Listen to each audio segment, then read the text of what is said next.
Hi, hello, good morning, my young officers. Welcome to this YouTube channel called as Unacademy UPSC Articulate YouTube channel. So this is Nisha Nujumudeen, your educator at Unacademy, an expert in Indian economy, current affairs, and MCQs. So here we are with the most important topic of the day under the series called as Current Topics in News for UPSC CSE 2022. Most importantly, for the prelims examination. So every Monday to Friday, when the clock strikes 6 a.m. Here you have different topics pertaining to different subjects of UPSC CSE will be discussed. You can have topics from economy, from history, from geography, from art and culture, from environment, from science and tech, from governance, from social justice, from international relations, from polity, etc., etc. What is the current topics pertaining to all these subjects in news?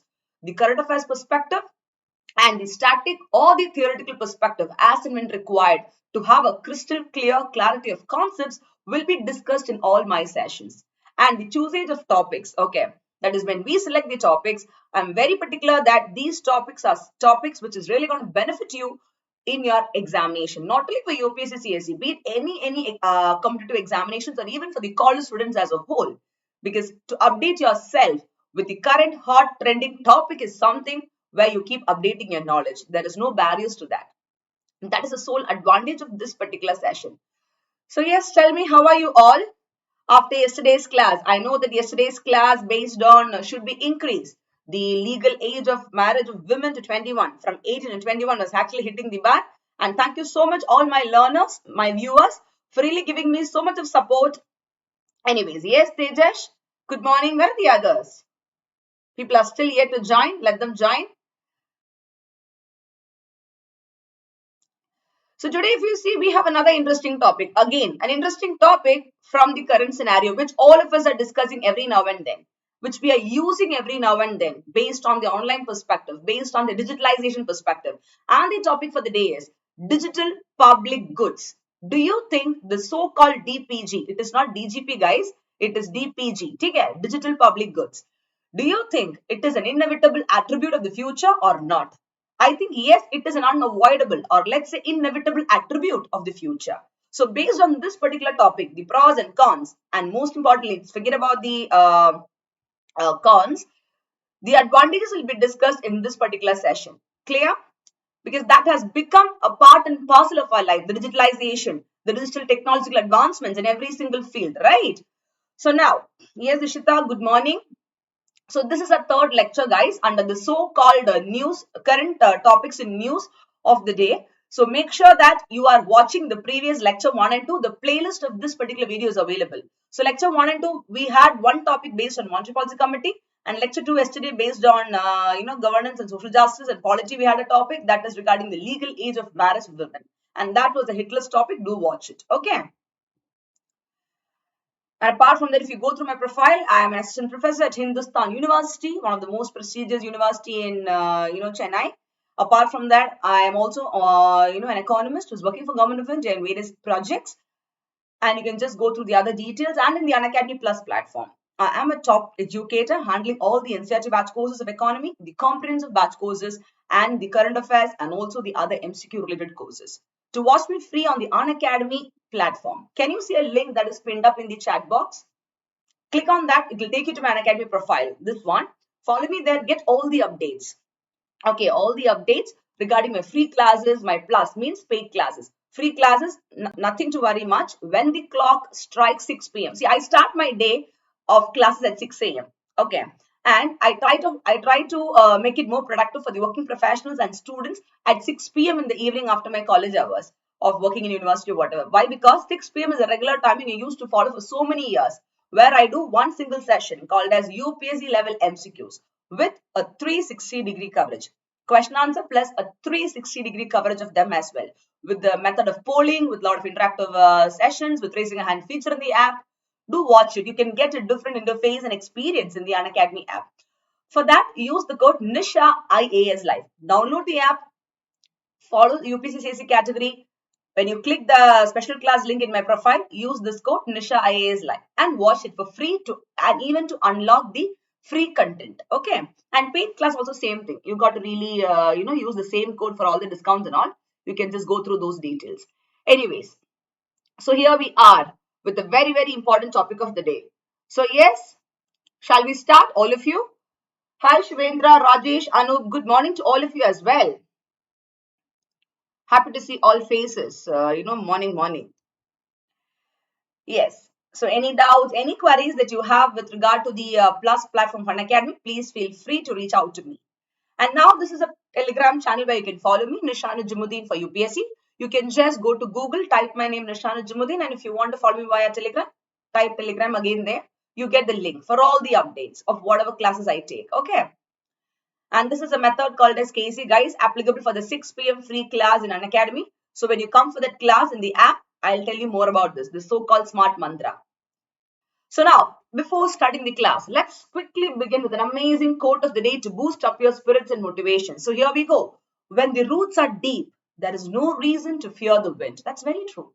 When you're so rooted in your in your depth of knowledge, in yourself, why do you really want to fear the wind? The wind will come, the storm will come. But when you start facing the storm with all the courage and vigor, without running away, or let's say without even a single doubt in yourself, that is the time you get to know, come on, your roots are so deep that nothing or nobody or anybody can break you. Rather, it will only make you. Remember, nobody can break you. It will only make you. So be ready to accept challenges, because challenges are something which makes your life more interesting when each and every time when you try to overcome the difficulty, barrier, and start battling with yourself for a refined personality. Because here you are civil service aspirants and also other people in the class. So make sure that in whichever field or whichever perspective, when the roots are deep, you keep going in the most empowered manner. Clear? So that was the code of the day for you people. So here we go.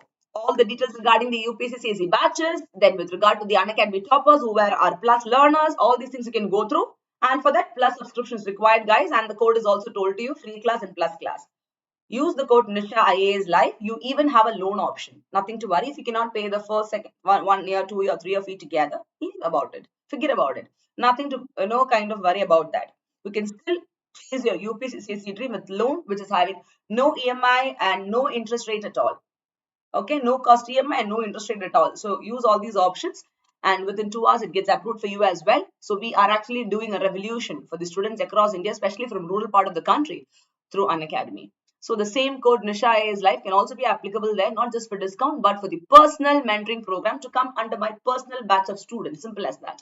Along with the classes, the other perspective of mentoring and kind of molding yourself will be done under me.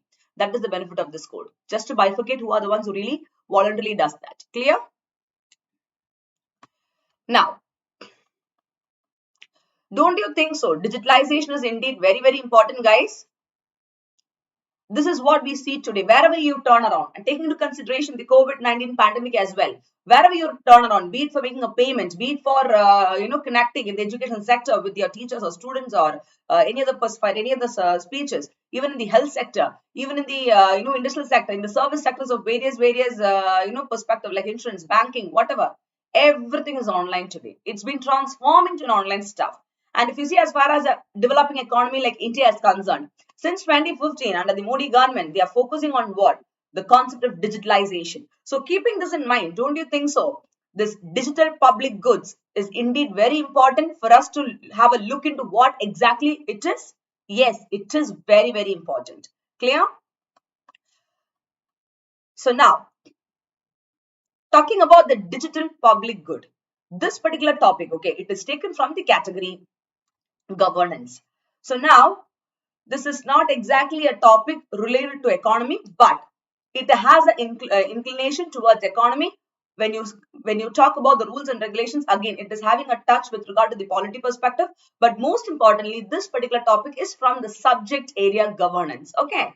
So now, why do you think that we are studying this, guys? Recently, the UNDP, United Nations Development Program, they joined the so-called alliance called as DPG, Digital Public Goods Alliance. Why? Because they wanted to accelerate or increase the inclusive digital transformation. That is not leaving out at all any single perspective of getting the benefits of the so-called digital transformation. You see, in the wake of COVID-19 pandemic, and today we are almost in the third wave, I can say. After a little of relaxation, again, फिर शुरू हो गई, right? the Omicron, that variant, this Delta variant. And now again, the lockdown is happening, the restrictions are being raised, and people are back to the online platform once again. It's not even back to online. We are more and more dependent and more reliant on this platform, either for education, either for health service, either for banking, either for making a payment, also for buying a normal vegetable or a normal groceries out there in the market. Everybody today is having that so-called QR code, and people are getting aware. Literate, that is, they are getting the financial literacy. I should say not literacy, the financial literacy of how to open a bank account, how to operate with the normal smartphones, or let's say the other phones, with regard to all your QR payments, your phone pay, your GPay, etc., etc. Because that has been the new scenario or the new normal, I can say. So now, keeping in mind, the UNDP, what did they do? They joined the DPG Alliance just to accelerate or increase inclusive transformation. Clear? Yes, Shilpa, good morning to you as well. Now, the picture itself signifies what exactly this alliance could be. For inclusive digital transformation from every perspective, you can see these pictures from broadband connectivity to the industrialization to your renewable source of energy to the mobile, or let's say the computer technology perspective with human interfaces, from health perspective, from banking, from technological development, from science and tech, everything you need this, right? So this is a very important topic, guys, because this is an inevitable attribute or quality for the future. Yes, no doubt in that. Now, before going to the digital public goods, why did the United Nations Development Program actually went for an alliance? You got to have a proper understanding as to the background of the topic. See, when you do not have a background understanding of the topic, you know what happens? That is a time when people fail to really have a great depth of knowledge regarding why are you studying this particular topic, or what are the few things that should be highlighted with regard to the same topic. So background understanding in a short, sweet and to the point manner. That is, we'll do a quick 360-degree coverage of the same for a better understanding and to update ourselves as well. If you see, as far as the country India is concerned, don't you think so, guys? The number of internet users over the years has increased. And do you think that it's only from the city area, or let's say only from the urban area? Quickly give me answers. Do you think it's only from one particular perspective? Definitely no. If you see over the years, okay, as far as the today's 2020 and 21 data is concerned, it has grown from barely 413 million people in the year 2000. Just look at this. 413 million in the year 2000 itself we had. And today, what is the ratio? What is the data? It is 4.9 billion. From million, it jumped to billion. As the population of our country, India, is growing. Yes, we all know that. We rank number 2 in the world economy after China for the population statistics as per the census data, 2011 census data. Keeping that in mind, from 2000 it was million, and now the technology is so widened that even a school-going child of a KG class know how to operate a phone. He or she will know what is a Wi-Fi. That has become the scenario. That has become the change that we are viewing these days.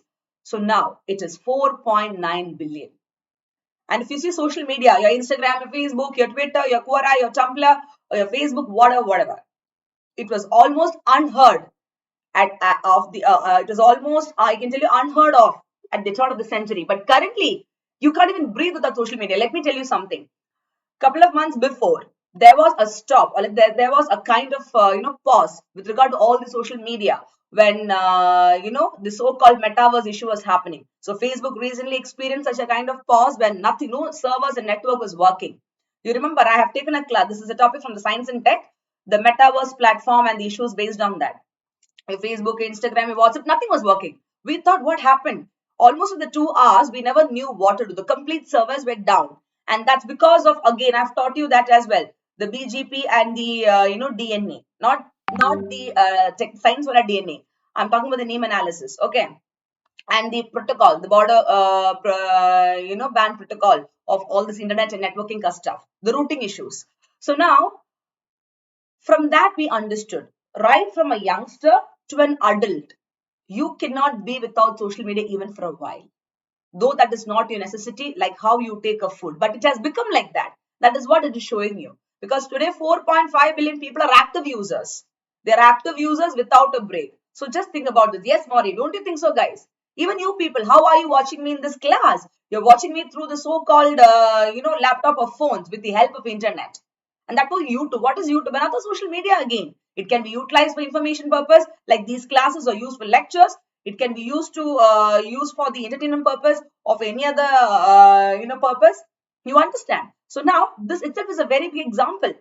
And if you see with all the key services in the most important social sectors of the economy, like education and health, along with relief delivery, government communications, and citizen transactions like bill payment, when all these are increasing, guys, okay, that too digitally or online in almost every single country, including a country, India. Don't you think so? As I told you in the beginning of the class, the topic digital public good, that is DPG, has become an inevitable attribute of the future. Yes, it is. The next generation does not require the old or the conventional or the traditional way of or the mode of payment, or let's say the mode of convenience. Rather, what they need is something new, which is highly lieu with the technological advancements of digitalization of the online perspective. And that's why digital public goods has taken 2 times, or let's say even 3 times upper front. Clear? Yes, Preetam Kumar, good morning. Hi, Susan and the others. Is it very clear, all of you? Perfect.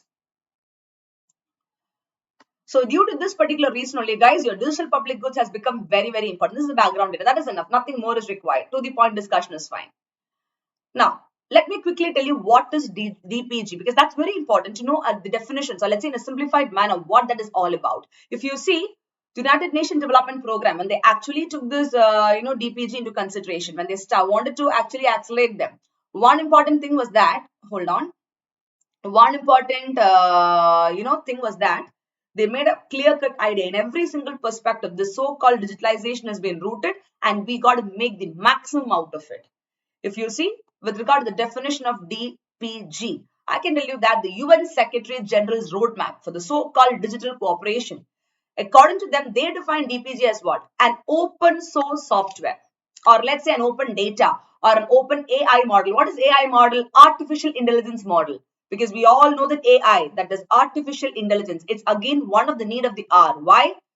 That's from the technology perspective, wherein it comes under what, guys? Under the so-called blockchain technology, under cryptocurrency technologies, you have another so-called artificial intelligence, because that is something which we are embracing today. Don't you think so? And this technology you can find in every single field today. The artificial intelligence is something which has been quite evident in every single field. So quickly tell me, guys, what is artificial intelligence actually?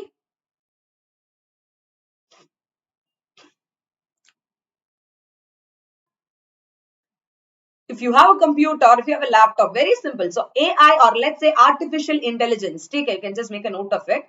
AI or artificial intelligence, it's a way of making a computer, or let's say a computerized or a computer controlled car robot or a software to perform human-like tasks. If you see in Saudi, you have the robot called as Sophia, the first AI robot, right? So they perform all the functions like how a human does. That machine does all those. That's called as artificial intelligence. And that is indeed the need of the hour. Because if you see the field of education, the field of health, the field of banking, and every other sector, they are slowly and gradually making sure that the so-called artificial intelligence has been infused in the right manner. Did you understand? So it's basically the ability of machines, guys, to perform some cognitive tasks like, thinking, learning, perceiving, and also problem solving and decision making. That's it. So all those who never know what is, artificial intelligence, I hope it is crystal clear. From the science and technology subject of UPSC, this particular topic is very, very important. It is a hit list topic. Did you understand? And there are 4 types of artificial intelligence as per the current system of classification. What are they? One is reactive type, then limited memory, third is theory of mind, and fourth is self-aware. So these are just for you to know, but I'll be taking you to a detail of all these things. What is the scope of artificial intelligence for our country India in the coming classes, because that's also very, very viral topic. Let me tell you that. Clear? Yes, Rajesh? Okay. Yes, Shilpa? So now, as I was telling you, digital public goods consist of what? The open source software, the open data, the open AI model, the open standard, and the open content, which actually adhere to privacy and also other applicable laws and best practices. And most importantly, they should not harm. And also, inevitably they should help to attain the goals of SDG, that is Sustainable Development Goals. Yesterday also when we discussed the legal age of marriage, I told you regarding Sustainable Development Goal number 5, that is even connected to that. And if you see another few years to come, by the year 2030, we're almost in a targeted year of achieving various objectives in various dimensions. So from the science and technology or tech perspective, with regard to this digital public goods, or let's say all these other AI models and all, we need to make sure that we are technology becoming more and more ultra advanced. So one of the objective or the goals of SDG, Sustainable Development Goal, with regard to the same is also to be done. So even this DPG is in lieu with that. Clear? So this is what you call as digital public goods in simple terms. So what are the basic features or traits of the so-called digital public goods? Point number 1.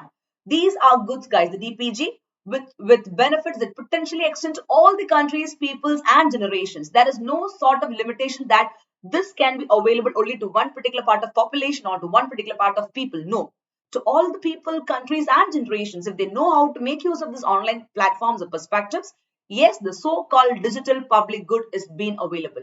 It's just that you need an awareness, study, or a program to know the same. And if you see, the next important point is they are public in the traditional economic sense as opposed to the private, and global as opposed to national. That is the most important trait or quality. Please note it. They are public in the traditional economic sense compared to private, and they are global as opposed to national. That is also an important quality of this good. Now, since I said they are public, you'll think, ma'am, why could you say that digital public goods are public just because you have the word called as digital and public here? No, that's not the case. Let me tell you. Public goods are those goods owned by the government. So now when the government is selling something, those goods are non-rivalry in nature. They don't have any competition compared to private good. So private good means those goods which are owned and produced by a private person, and it will be fixed a price which is in competition with the other producers' price in the market. But public goods are not like that. They are non-rivalry in nature. There is not much of competition there. It is basically given by the government for the welfare. Let's say, for example, the recreational facilities that you have in the park, the public park, or let's say the road and transportation, other infrastructure facilities given by the government. All these are for the welfare purpose, right? Or let's say in a street, the street lights put forward by the government. The government is doing, it's a public good, right? Are they charging you anything? No, it's given absolutely free of cost. Of course, they do collect tax from us differently. That is a different scenario. But they do welfare activities. So they are like kind of non-competitive or non-rivalry in nature. Clear? So these are little economic concepts. Please go again. Please go through this again. Yes, Rajesh? Ma'am, please do say SDG, Sustainable Development Goal, Rajesh. Now, since I said this digital public goods, they're similar to, the public goods. They are non-rivalry and non-excludable. That is, they do not have competition, but you cannot exclude them also. They are compulsory to be consumed, or let's say compulsory to be, used, because they're public goods for the welfare of people. So yes, they're non-excludable. So something like public goods only, your digital public goods is also coming up. That is why this particular statement is given here to prove that. To make it more simplified, I have brought an example as well for you people. What is an example, guys? If you see the district health information software 2. Okay. Now, this particular software was first created, I can tell you, in South Africa, in the post-apartheid South Africa, basically to address all the health data collection, then access and use at the very local level. But today, if you see, basically, at that time, they created in the so-called South Africa, this district health information software for this so-called purpose. But as the age passed or the time passed, what is happening? Come on, tell me. Yes, my other students in the class, what is happening? It is the world's largest health management information system platform. And you know who manages them? The University of Oslo in Norway. And around 73 low and middle income countries, including India, we use such kind of software, which is representing 30% of the entire globe population. Because over the years, the importance of digitalization and factors like that is increasing. That is the whole point. Yes, Sujit? Good morning to you. Where are the others? In the class? Okay. I hope it is crystal clear for you to know the importance of the so-called digital public good, and to also substantiate the above statement that DPG are non-rivalry and non-excludable. Now, let's quickly have a look into the so-called India's DPG model, the India stack. That is, what is India stack? It is a set of open, modular, interoperable protocols, guys. And you can even call the India stack as building blocks, which actually is allowing all the individuals, or let's say the government, the business, the startup and developers to utilize a very different or a unique digital or online infrastructure. So then we'll be able to solve all the difficult or the hard problem the country India is facing with regard to, the complete attainment of digitalization. To put digitalization and online perspective in every single field or in every single sector is something that we are looking forward. So India stack can be used like that, and for that the India's DPG model can help to a greater extent. Second thing is the core part of India stack is we all have Aadhaar. What is Aadhaar? The unique identification number, right? So now for Aadhaar authentication, you need the help of digital perspective because everything is digital. It is biometric again. It's a unique identification custom, which is again online. You put your Aadhaar number, everything appears from the eye color of you to your thumb impression, sab kuch, the details of you, from your address, everything comes under that. There is no need for a physical copy in your hand. Yes, Sidhu and Midhun in the class? Yeah. So now the Aadhaar authentication, the Aadhaar eKYC, that is electronic know your customer information, the e-sign, this electronic sign, the digital locker, the UPI, which you use every now and then, your phone pay, your GPay, your Paytm, your other payment modes, your unified payment interface, which is very common, and digital user content. All these are the core part of India stack. So don't you think so? Based on this, India's digital public good or DPG model should exclusively be based on this?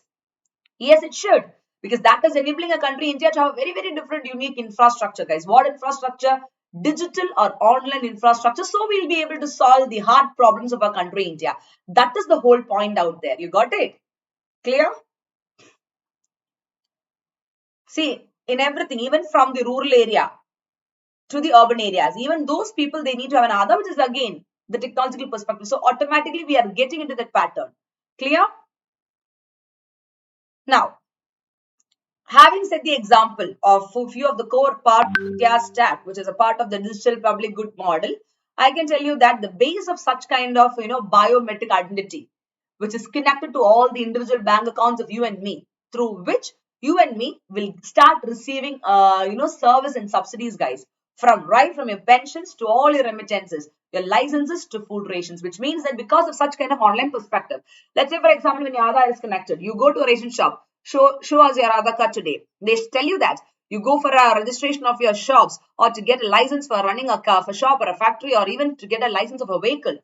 Give us your Aadhaar card, and then comes your PAN card, right? So now you want to even open a bank account, or you even want to do some sort of transfer. Tell us what is your biometric identity number, that is Aadhaar.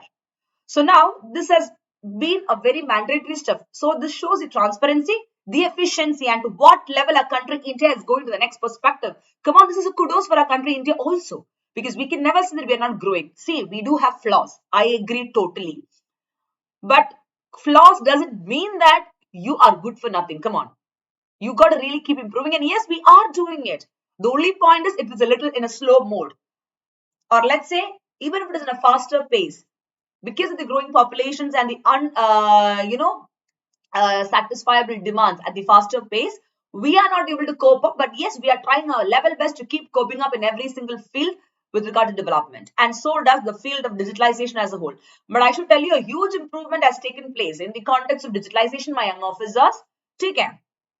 So now, today, because of this Aadhaar custom, everywhere your bank accounts have been connected. So now the service and subsidies, right from pensions, as I told you, to remittances and license to food rations, you need this. And don't you think so? This so-called identity is storing all the digital or online record. But this doesn't mean that, let's say, for example, all my personal details the government can share with anybody as such. No. The consent of sharing data lies with the individual. That is, I should be willing enough to give the data of my personal data. And the basic necessity as to the address and other phone numbers and to the other identification, that has been given. But apart from that, no. That is the will of you and me as an individual. That's a fundamental right. It is again, it is connected to the next current affairs, that of polity, the fundamental rights, guys. Right to one of the fundamental rights. Okay, a right to privacy. Clear? That is also very important topic. Right to privacy versus national security. There was a big issue of metaverse, right? Again, that's again the same context. That is right to privacy, or do you think it's for national security? And the software that is brought from Italy, you remember? So you can just go through all those current affairs topics as well, which I've taught you, because they are very, very important. And now, if you see in the so-called pandemic, the COVID-19 pandemic, the work from home, the heavy dependence or the huge dependence on the online platforms for education, for banking, for working in the ITs, and even to the normal vendors, you never wanted to go to an ATM and take a cash and give it to the people due to the fear that this virus will spread, due to which everything is online. So no cash transactions was happening.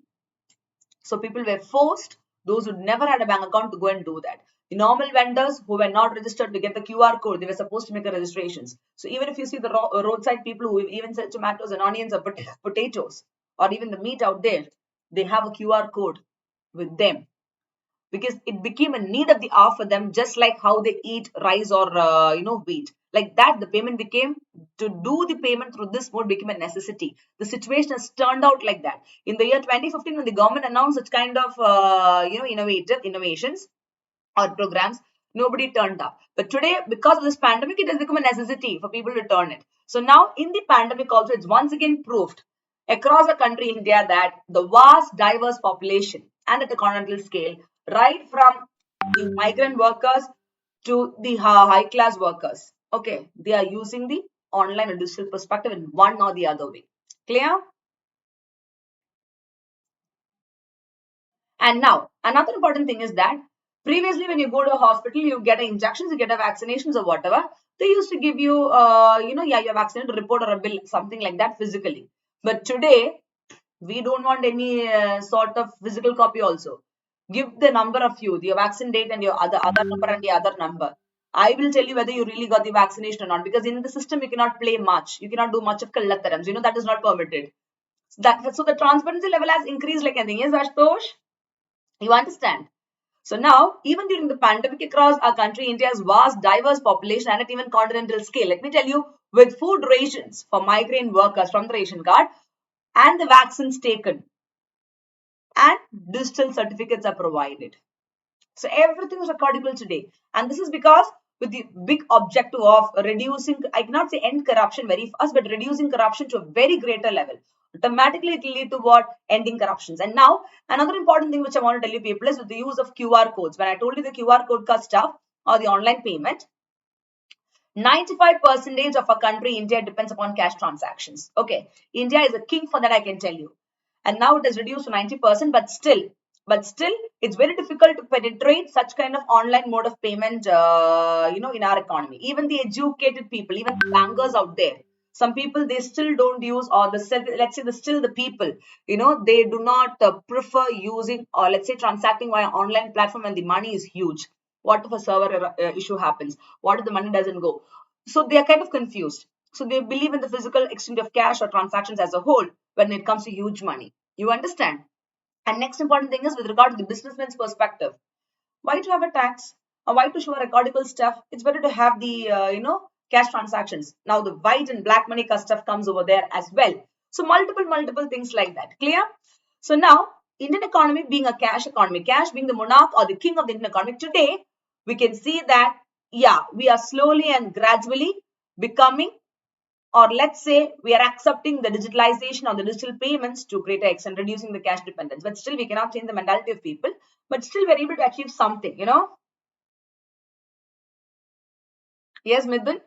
Yeah, even in my office, they're using check, not Indian money. Exactly. People prefer the check. They feel that is more valid. They're okay to wait even for a day for the money to get transferred. But no internet banking, because they feel what if the money doesn't go? Even they know it will go. I don't know, the RTGS or the NEFT or whatever advancements we have also for transferring money, they don't do that. Even today, many people, many companies, many people has that in spite of, getting so much of education. So what is the point? You understand? So these kind of things have to be understood, my young officers. Where does people stand? The attitude of people, the way we conceive and perceive things matters a lot. If this is not going to change, how can you expect, the policies and programs put forward by the government in different perspective? Here in the context of digitalization, or let's say digital public goods can have a huge impact, that becomes a question mark. So because digital public goods are an inevitable attribute for the future, automatically, gradually, because of situational crisis or situational happenings, people are transforming to that so-called digitalization these days. Clear?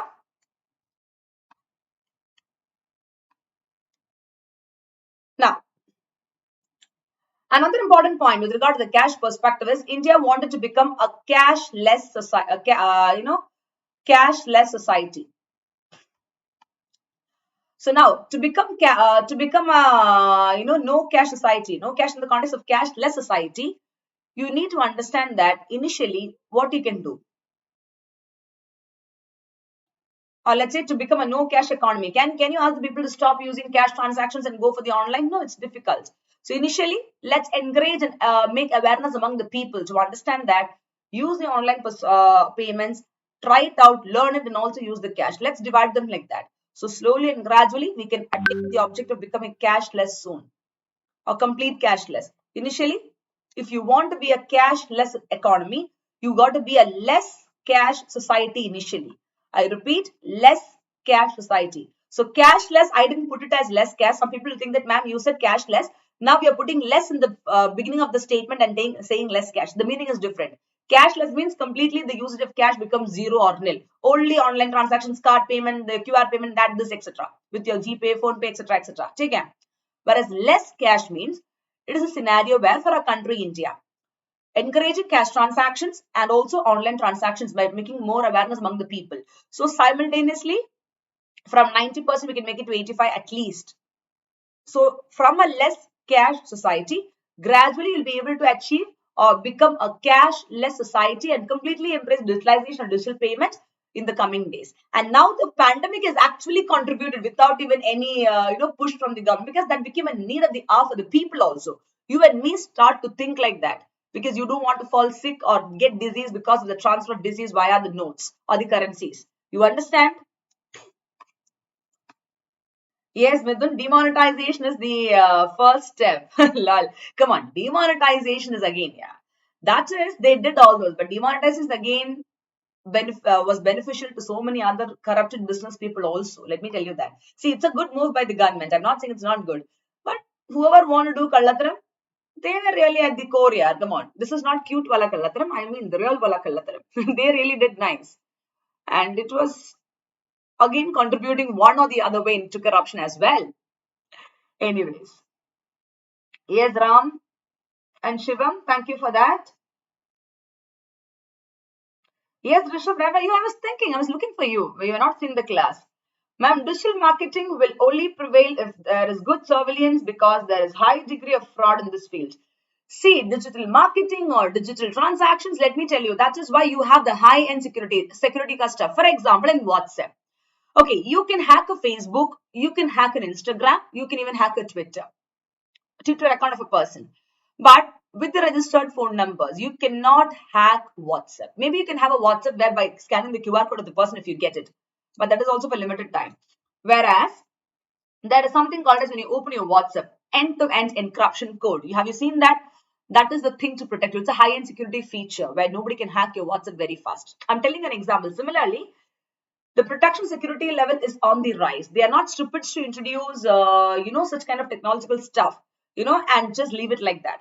So the surveillance has been more and more strengthened to make sure that such kind of facilities have been availed. Clear? And to reduce the fraud. That's why I said the transparency is more and the fraud is also more. So you got to balance both perspectives which are actually contradicting to each other. So they were making sure the surveillance is also kind of increasing to the highest level. And yes, we are doing. I cannot say we're not doing. We are. Clear? Because we got to go with the flow of the economy with regard to the other countries. If the other countries are doing so well, why not a country India? In spite of all these developments and all these potentials, which is even far above the standard of so many so-called countries, which is considered to be developed. So you got to think like that. Clear? Now, the next important thing is the utility of the digital public good architecture. So now how are you going to make use of this so-called digital public good? Why do you think this is important and how can this benefit the economy? Come on. Now this is the most important part of your discussion. Point number 1, financial inclusion and integration through jam printing. What is jam?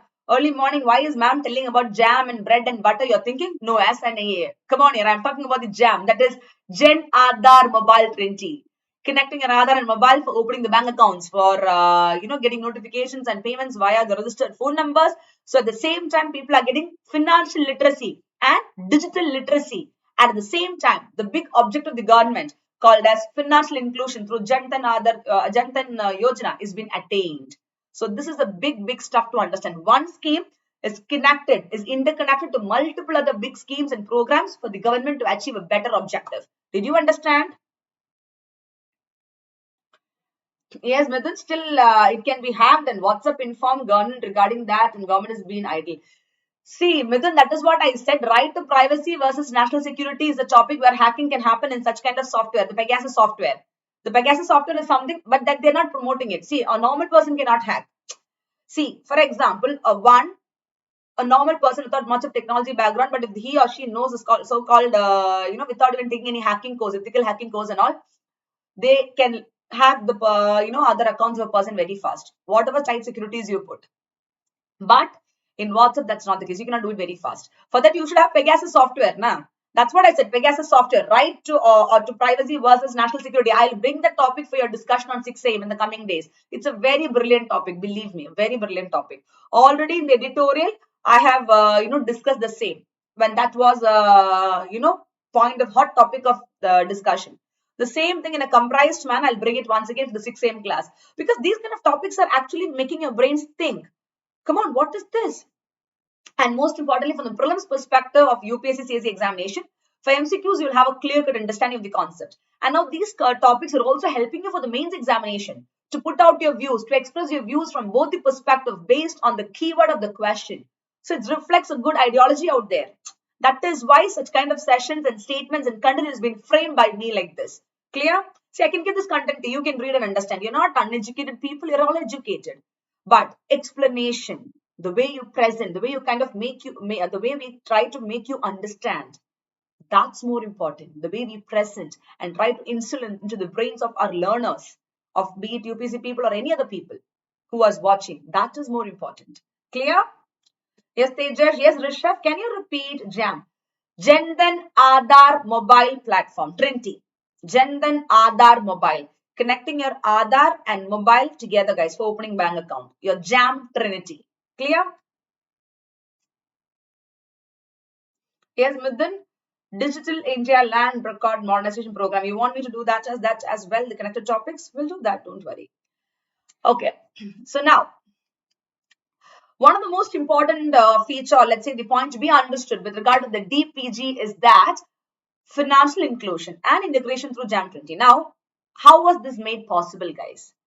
Very simple. Again, if you see, it was made possible by using publicly owned regulated technology framework. And these things are actually accessible to all the private developers. So in a very organized fashion with all the open API framework. So this open access to even the private people, I can tell you, developers, has actually encouraged competition. And now it is spurring up or increasing innovations and investments. And now this field is growing again. The private people are again competing to give the best technological software from their company so they can sell it at a better price, even to the government as well. So this is again boosting up the so-called, utility of digital public goods to a greater extent. Clear? Now, it's a great relief during the pandemic. Another important use of the so-called digital public good is, yes, when everything was digitalized or online. It was a great relief here because the nation was in a complete lockdown.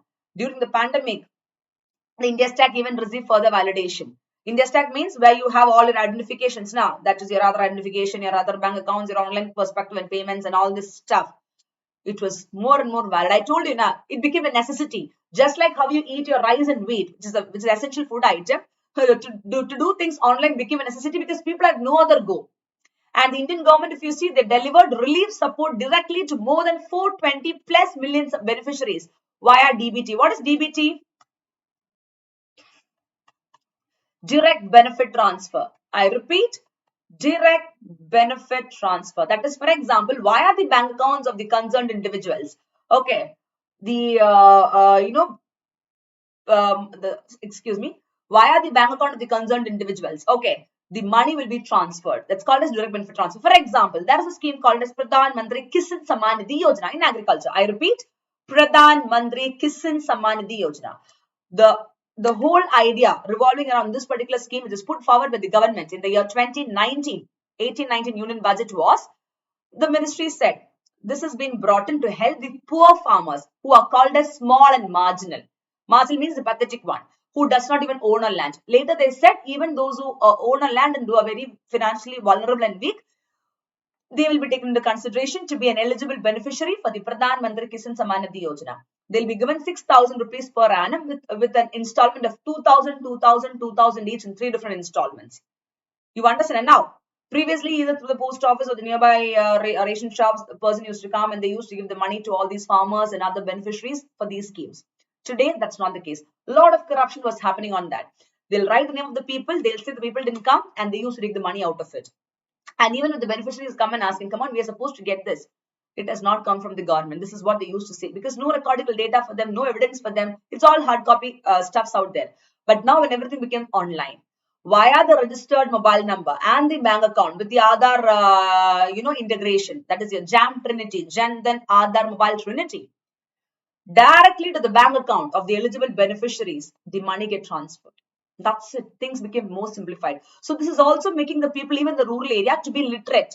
Even if they're not getting a higher secondary degree also, financially the basic stuff, how to be literal in the digital scenario, how to make use of the online transactions or online perspective. So financial literacy, digital literacy, all these are increasing. And also corruption is decreasing. Don't you think so? Not only this is a scheme by the central government, guys. It's a centrally sponsored scheme. If you see the state governments, like there are schemes by the Odisha government and the Telangana government. The Ridu Bandhu scheme of the Ridu Bandhu scheme of Odisha government and the Kalia scheme of Telangana government. So all these things are there. You can just go through. These are just for you to brush up. Anyways, so now back to the use of the so-called DPG, Digital Public Good. Along with the financial inclusion, the next point is relief during pandemic. So don't you think so, guys? Why are DBT and all around 420 plus million beneficiaries was benefited during this pandemic with regard to money supply and all? Including farmers, including women Jan Dhan account holders and other disadvantaged group. Now again, women is coming. So it became compulsory that all the schemes, they are getting approved. Most of the schemes, especially the schemes with regard to LPG, liquefied petroleum gas, called as Ujjwala Yojana. Ujjwala Yojana version 2 also. Around 8 crore, people were benefited because they were given deposit-free liquefied petroleum gas connections in their home. So for that, the women household, the elder women household who's 18 plus should be the head of that. So this is a kind of women empowerment again, to make sure that these vulnerable women are given some sort of importance in their family as well. You can connect this to yesterday's topic as well, because we discussed regarding the marriageable age, but I even spoke about the women importance and the empowerment and the fundamental way in which you can boost them up even within the family. You got the point? So there are multiple dimensions to be discussed. Yes, Mithun, what is it? Instead of giving fertilizer subsidy on production, it was given via retail sales. Yes, linked with Aadhaar card, still accounts for 8% agri DP. Acha, that was with regard to what happened, in lieu with all these so-called pandemic in the so-called field. Now, the next important point is, what do you think could be the use or the utility of this digital public good, guys, post-COVID recovery? So now again, we are entering into the third phase, but then initially we were more or less, I cannot say we were balanced, but the number of cases were reduced and no new variant like what you see today, like Delta variant, like Omicron, etc., was not there. Now only it came up. So now in that phase, if you see the post-COVID recovery is that such kind of digital public good, believe me, it will have an immense feed-forward effects for the economy, especially in the post-COVID-19 recovery trend line. No doubt on that. If you see, one report was taken, research was conducted by McKinsey Global Institute. See, McKinsey Global Institute and all, guys, in economics, if you see, the data given by them is very, very good, especially with regard to topics like consumerism, with regard to topics like globalization and all. I had a friend from Andaman, okay, during my MA time. This fellow, I mean, through him only I came to know about the data collections we know, but this McKinsey's importance and more interest for me came to know about the McKinsey's report, because we used to publish a lot of papers together and he used to stress on this. Hey, listen, you need to do this, because one of my professor called as Dr. Jyotish Vengyana, who's currently with the Tamil Nadu State Planning Commission today. He was a head of professor of Madras University, but today he works with the TNPC for the government of Tamil Nadu. Okay. He was previously a planning commission member and all for the state. very, very knowledgeable person. And I was very proud that I'm his, student right from master's time. He was my MPhil guide and all. So even sir used to say, this is very, very authenticated, perspective. So anyways, if you want some data and all, you can go here. That's what I'm trying to tell you. So now this McKinsey Global Institute report, you know what did they say? They said India's turning point. I repeat, India's turning point concludes financial sector reforms, because we kind of converted or turned everything into that. Okay, and we're streamlining resources. And we said that we'll be having a capacity of delivering $2.4 trillion. It's not billion or million. Trillion, guys. Triple of that. In what? In investments. Why we are boosting up the so-called entrepreneurship? Because we were encouraging MSME, micro, small, medium enterprises, right? And how can you do that? By lowering the cost of capital for enterprises, and that too by around, let's say, 3.5 percentage points. So multiple, current affairs is connected in this particular statement. In the report given by them, look at this. Yes, we are having a great turning point in financial sector reforms, because we are doing so many schemes and so many programs out of that. And don't you think so? Our investment will also increase because we are boosting entrepreneurship. Again, the keyword entrepreneurship. The next engaging current affairs of that is the second most labor absorbing industry, or let's say the second most employable industry for our country, India, today, as per the latest statistics, is MSME sector. No employment. So what do people do? They go for self-employment. At the end of the day, micro, small, medium enterprise from the secondary sector of the economy, that is industrial sector, is on the rise. And for that, you got to really lower the cost of capital enterprise, guys. That is required. It will be by 3.5 percentage points. That's the way the government can help. You understand? So this is the benefit of it. How interesting, na? To know all these things. What about citizens, guys? What do you think could be the benefit of citizens with regard to such kind of digital public good? We the people. Come on. It is bringing millions and billions of Indians, I will say, not only millions, billions of Indians into formal economy by reducing friction. Now, connect this keyword formal economy. Okay. Now, if you see, more than 90% of the population of our country, India, I mean the working population, okay, they are from the informal sector. So there is a difference between formal sector and informal sector. It is called as organized versus unorganized. Formal is an organized sector where the employment is fixed for you. It is not on a contract basis. You get all the security benefits because they are registered by the government. All the government works and the salary is paid for you on time, and etc. etc. Whereas informal means, I cannot say exclusively only the private sectors. See, where it is not coming under the direct purview of the government, the non-governmental jobs. But in informal sector, if you see, the local ventures, the ones who are opening shops, the ones, who are doing all this self-enterprises and stuff like that, they do come under that. Your daily wage earners, the laborers, and all the kind of people, they're not completely registered. So now they are not getting any sort of social security benefits as well, like how the employees of the formal sector economy gets. And majority of people are in the informal here, with the remaining 10% population who works in the formal economy. Can you call that as development? No. Where is the data for this? So now if you see in the year 2016-17, when Mr. Arvind Subramaniam sir was the chief economic advisor to government of India, he very beautifully presented the economic survey. And in the last page, I still remember when I was reading that in volume 2, okay, of the economic survey, he said, formalization of informal sector is the need of the hour. Forget about, you cannot convert every single person from informal to formal, but let's formalize the existing informal sector by giving more benefits for the people, including pension benefits, which the formal sector people gets in the informal sector as well. That is why, for example, Atal Pension Yojana, APY, Pradhan Mantri Shram Mandan Yogi Yojana, all these are social security benefit scheme for the people in the informal sector. Let them also get benefit after the retirement age, or after when they attain the age of 60 by few contributions from their income in some scheme or fund as a whole. So like that in multiple perspective. You understand? So now, through digital public good, yes, it is bringing a lot of Indians into formal economy. In the context that here, formal economy. See, why I said about informal and formal is because the keyword formal sector was coming. And now formal economy here is they are becoming more transparent. They are getting more aware of how to use all these technological perspective where the corruption is less. Everything is recordical. The moment you have things recordical, nobody can question you. You understand? So now they get to know their benefits, their rights, and where do they stand. Because of all these online stuffs, they record the statistics perspective and transparencies. Clear? And the next is software ecosystem. Don't you think so, guys? Digital matlab online, it is again. So that is kind of increasing or fostering innovation. So you'll be able to build products for financial inclusion, healthcare, and digital service at scale. We are all seeing that. in the context of education. I am teaching you or taking this live class via OBS to you people. I'm able to reach to the corner of the country, India. I am taking from today, I'm put up in Chennai. Okay. But it's not necessary that only within the so-called radius I can take a class. My class can even be watched by somebody across India, somebody in US or UK or even Dubai, or let's say any other country can watch this session. Because of what? The so-called software, the so-called internet perspective. It's online again. And look at the reach we have, the exploration capacity we have. It's not a limited crowd. It is unlimited. The possibilities are unlimited. I can even reach to a very, very rural village if you have internet connectivity there. Yes, I can even reach to that particular student through this session. And yes, we have been doing it. This is a kind of revolution, guys. So that is all because of the so-called digitalization and innovations, which is again a part of the digital public good. Because education is also digital public good, right? For the welfare of people, government is giving that. And of course, we have private institutions where we pay fees and study. But whatever, online public good, one of the factor is that as well. Second is the next is about the government perspective.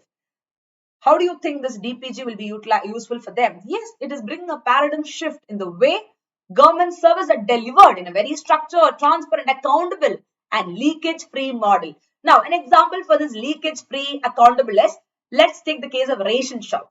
Okay.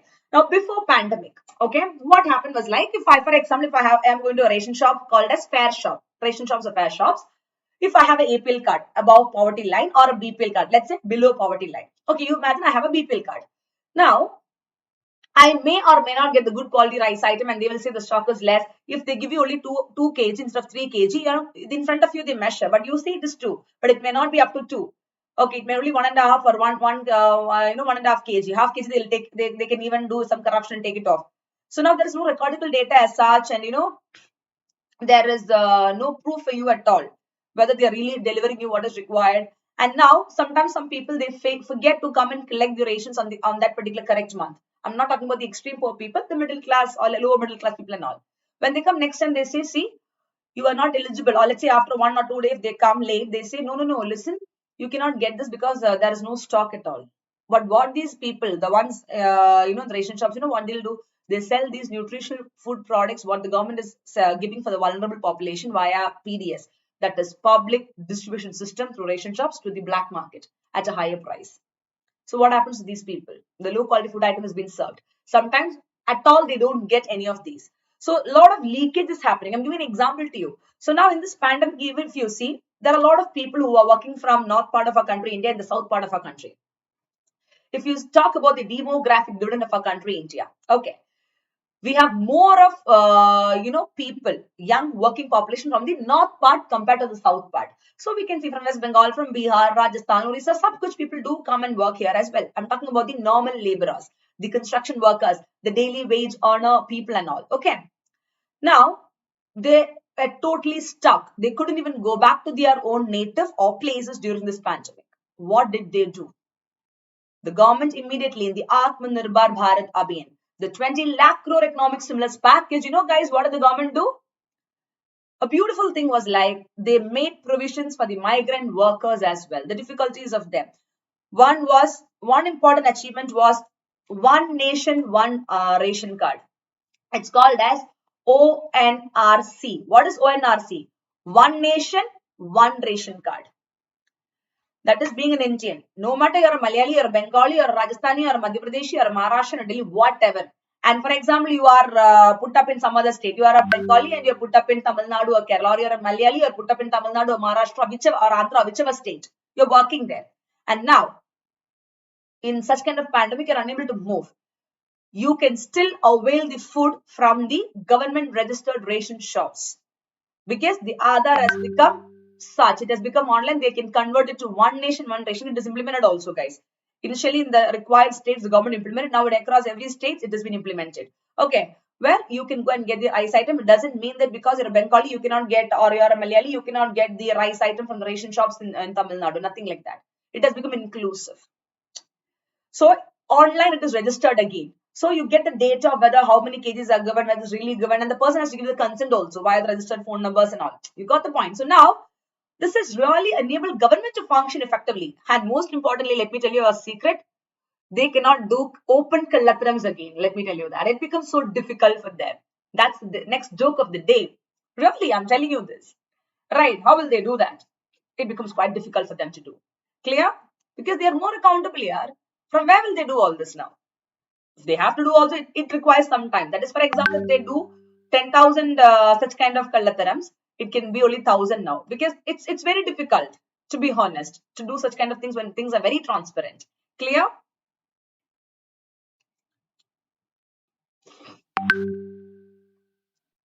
And now, the next important thing is I told you that this digital public goods, or let's say digitalization, they're quite important. So now how is this DPG is connected with a sustainable or long-term development? What is the role of them?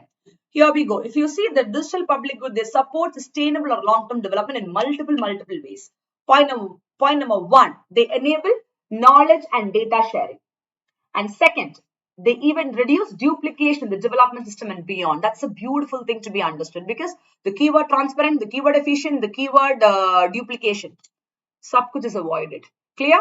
And at the same time, for accelerating or increasing the digital transformation exclusively in the low and middle income countries, including an emerging economy like India, come on, the DPG play a very, very important role. This is for a long term or sustainable development perspective. Clear? So this is the need of the hour, guys, to embrace. We got to really embrace this. No other option for us. Clear? And now, here we go. The push for digitization and challenges in securing DPG. What is a push, guys? There is push. Yes, we need to be really digitalized, but everything has a darker and a lighter side. So nothing comes that easy. Itna aasan nahi hai to achieve anything in life. Don't you think so? So here we have the challenges as well. So one is that the push for such kind of online digitization is the pandemic. It's making very crystal clear that digitalization, or let's say digitization, or the online, revolution will power the developing world out of an economic crisis. No doubt in that. And yes, our country, India, has proved it. And we, taking our own country as an example, yeah, we have. And four reasons is there for that. One is the pandemic has accelerated economic reforms in many developing countries. Most of the things became online. Then social distancing. Again, you cannot even be near to each other. You have to follow the SMS, that is safe mask, social distancing and mask stuff. Okay, so now that has again accelerated or increased adoption of digitization by government, company, consumer, education institutions, and also NGO. Even the schools and colleges today, what are they doing? They're forced to go for a software, either MS Teams or LMS or Moodles, or let's say even Google Meet or Zoom or whatever. And now they started purchasing the normal Gmeet or let's say even Zoom. They cannot use for classes. So they've gone for the softwares like MS Team and all. And also LMS Moodle where they can conduct the examinations, where classes can happen effectively. No other go. I'm talking about the education institutions. Normally, that is not that effective over there. See, over here, we are in a competitive platform where the infrastructure is very different. I'm taking class for you, here is different. But all the education institutions, they were forced to do that in spite of having beautiful campuses out there. Not even a single E in the campus. People couldn't even go. Even the employees cannot go, then how can the students come? For example, things were very difficult due to the spread of the disease or this virus. So now they all transferred to the online or digitalization perspective. So now this has been a major necessity, guys, for for making a country more digitally advanced. But there are so many challenges in securing digital public goods. What are they? Before that, another important thing is the decreasing cost of technology. Previously, it was very costly, but today you can even get a laptop or a phone for a very cheap price. So it's kind of accessible and possible for everyone. And the government is also helping out. If you see, again, I would like to use the name of Madam Jayalalitha, the ex-chief minister for the Tamil Nadu government, who is no more. She was the one who brought this free laptop system in Tamil Nadu. All the college, all the school students who are passed out, and the college ones who are passed out, they will be getting this laptops effective learning. It's called as Amma laptop. Whatever, she did her best. So now that's a great appreciations for this iron lady out there. Now, there and over the time, things, or let's say the other governments also started following that, and now technology, or let's say the other, usage of laptops, mobile phones, all these have become free. Because why are that really classes happen? How do you watch my class? Either in laptop or either in phone.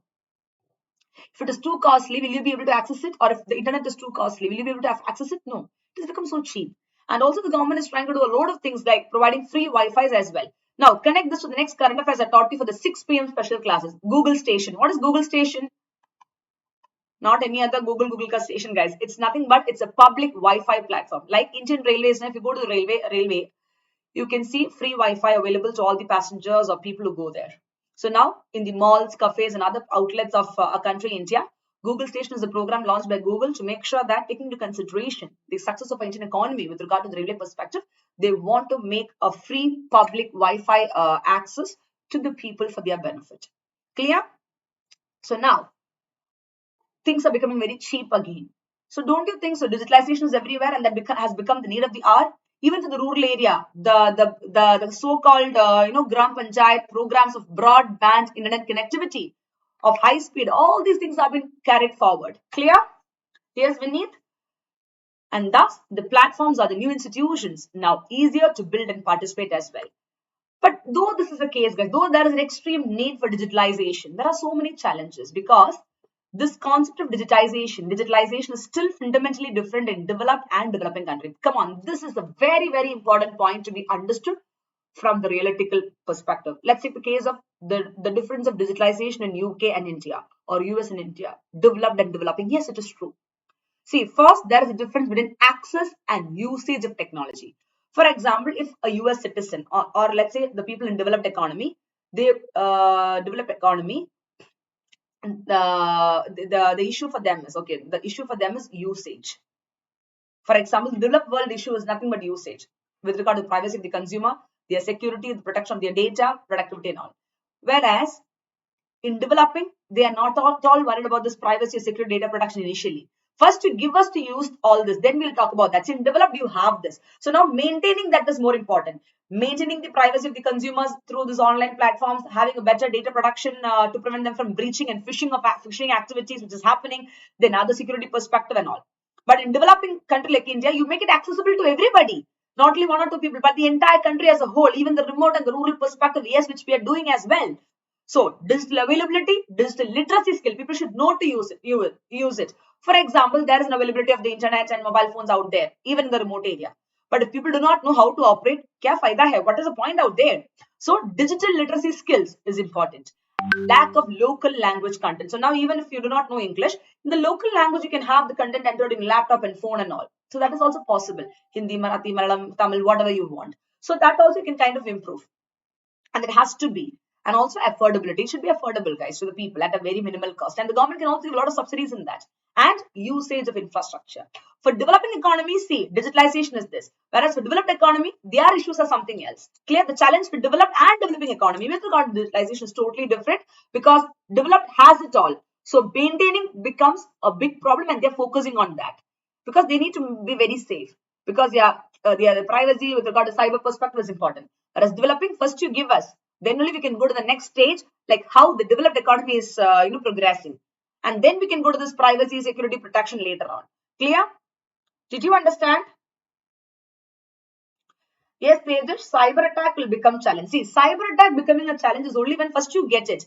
That is a challenge for actually the developed country, mostly for developing. And in developing, when you are having all this, the whole point is we got to make sure that they're highly data centric, or they're highly data protected, or let's say they are very much secured. So along with we getting accessing it, this also is simultaneously worked up for us to avoid the disadvantage or issues like such kind of security threat. Clear? And second, if you see, there is a hard and soft infrastructure gap. For example, the hard infrastructure, it includes devices, electricity, telecom servers, data centers, etc., etc. This is what our country, India, is more focused on. And now we are also focusing on the soft infrastructure, guys, like digital platforms, content, patent, IPR. That is your intellectual, patent rights in or other protocols issue, the legal and policy measures, etc., etc. But if you see, as far as a developing economy like India is concerned, both hard and soft infrastructure we are lacking. If you see the data centers, it's not up to mark, due to which there is lack of availability of data, statistical data. Electricity, though we see 100% electrification is done in rural area, also still I can show you homes, but there is not complete electricity. Then telecom, not everybody. Yeah, of course people are using, but still there are some more to be done. And with regard to the other stuffs like digital platforms, IPR, patent, not many of you even know what is a patent. What is the IPR issue? Intellectual property rights ka issue. You understand? So now that's the time or place when more of awareness on all this is required, even among the students at their college level or school level itself. So when they become the next citizens to face the country, they'll be able to face it in a better way, embracing all this. Clear? And what is the third challenge, guys, for attaining a digital public good for our country, India? Third, the world is tied down to three approaches. One is proprietary digital platforms owned by a few private players. That's true. Google, Amazon, we all know that, right? Online platforms. You remember? GAFA tax. Again, connect this to the next current affairs. Google, Apple, Facebook, Amazon. Oh my goodness. The GAFA tax is what? All these giant e-commerce companies were earning huge amount of profits and they were escaping out of the tax net or the web. And if you see all the proprietary online or digital platforms, the biggest private player, what you can say is, one is Google, no doubt in that. Yes, they are. The good thing is that the CEO is, Mrs. Sundar Pichai, who's an Indian. That's a good thing for us. It's a credit that, okay, come on, an Indian is again heading over there. Then Amazon. So now, a government mandated a compulsory system and a broad regulation for consumers disconnected from their needs. This is another problem. So we are trying to work it out to ensure that this has been reduced. That is why to tax all these big companies and to bring them under the, some sort of control, GAFA tax is put forward in France. All these are the related hit list current affairs topic which you can go through. Clear? Yes, Shilpa, the France issue, exactly. Now, we discussed all these things. Now it is time for us to quickly go through what? The policy solutions. So point number one, what can you do with regard to making this DPG more effective? Building public data pools, which means when you kind of digitize and annotate the existing public data across various sectors, especially the social sectors like education, health, and all, and also when you start opening up public data for open public use, okay, in a machine readable format, it becomes a very vital step. So automatically it can lay the foundation for a lot of startup and enterprises, guys, to build applications and services. So don't you think so? It becomes more easy and accessible to them. That is one thing. So automatically digital goods, or let's say digitalization, is on the rise because things are provided free to them and they're getting access to it without much of difficulty with all the required privacies. Let me tell you that. Next is, although if you're adopting a mixed data economy ownership regime, now state agencies will have a lot of powers, guys, to create public data. So they will regulate and they'll use and access and all. Now, the same private firms, they can also be asked to, relinquish their exclusive right over data of national importance. So automatically you can collect and process them as a part of their business and they can improve to a greater extent when things are put up in the online perspective. Clear? Yes, Sujit, this is my first class, ma'am. Now I'll come daily. Good to know that, Sujit. Great. Come for the 6 p.m. class. Download the app, use the code Nisha is live and come for the 6 p.m. Unacademy app wala free class. You will enjoy it even more there with the polling button, with other leaderboard out there, with the raise a hand feature. You can talk over there. It's brilliant. Come and experience that. Okay. And the code is Nisha IAS Live. You can see it over here. Paid class and free class, the code is the same. Now, the next one is putting in place a strategic framework to govern cross-border transfer of data. It's not another important solution or a way forward to make your DPG more effective. That is, with regard to data resources, including the right to institute data localization, which is as a part of the strategic economic consideration. You need to make sure that the developing countries have to preserve this space, especially in trade policy negotiations, to have our own cross-border transfer data privacy. And having a strategic framework and doing such things online will make it more better. The next way forward is introducing public interest exemptions in AI patent licensing. That is, there is something called as FRAND. What is FRAND? FRAND, fair, reasonable, and non-discriminatory. It's a kind of licensing, guys, FRAND licensing. So now, FRAND licensing and compulsory licensing conditionalities now for artificial intelligence innovation. Now, this can go a very long way, especially for all the developing economy like India, because taking into consideration the current development strategy. So we got to make sure of all this, and we have to recover the public utility character of all this essential platform, infrastructure. So the risk of too much of privatization of essential platform infrastructure can be prevented, and we can actually dive more into it. And now the so-called digital public good digitalization comes under the control of the public only, not the private too much, because monopoly will come. When monopoly comes, it becomes a great issue. You understand? So this is another way forward. And apart from that, if you see, here we go, addressing privacy issues. So all those who are scared or let's say feared to completely switch into the so-called digitalization or digital public good, One reason could be privacy. Let's start addressing the privacy issue. We will definitely design privacy protection and secure database because that is more critical. That's why I give an example of WhatsApp. The encrypted code, it's quite difficult to break unless and until you have the Pegasus software, which is not that easily available. Okay, that's very costly. That's different. So now it becomes very imperative that the government regulations of any digital initiative, they should promote security and safety first. You do this online, but what is the security that you have for your data, for the activity that you do, or whatever it is, with a proper transparent manner. Second is ensuring inclusivity. See, availability, accessibility, affordability, value, and trust. These factors should be the guiding or the principal factors for digital ecosystem. Otherwise, there is no point at all. This has to be there. To all people, it should be available. It should be accessible by them in a simplified manner, and it should be affordable. And they should have a value and trust. This is again regard to privacy. Then such kind of digital public goods will have a great market. Then transparency. Ensure that yes, there is transparency out there. Clear? And next is citizen-centric design of digital public good. That is, don't you think so, guys? There is a need to ensure the design is citizen-centric.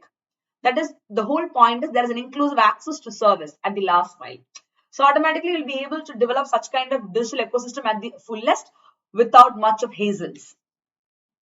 So thus, I can conclude by telling you that democratizing technology with the 5 foundational attributes of universal access, and also be biased towards inclusion, all your sacrosanct rights, direct resource law, and continuous innovation. Come on, all these factors, whatever I told you, the 5 foundational attributes of universal access. Okay, where you'll kind of democratize the technology. That is very, very important and critical and essential to uphold the universality of the so-called digital public good, which is very, very important. It is a universal stuff today because it's not just for one part of a country, India, or one part of US or UK. No, for the entire globe, because everything is revolving. We are getting connected because of that as a whole.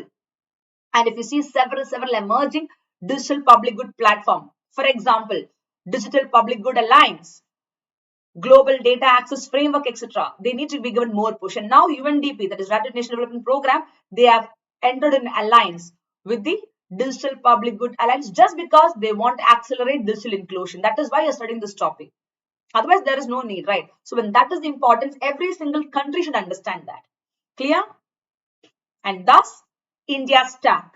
I repeat, India's stack. That also presents a good learning for the world. I already told you what is India's stack and the other core areas based on that. So go through that. Clear?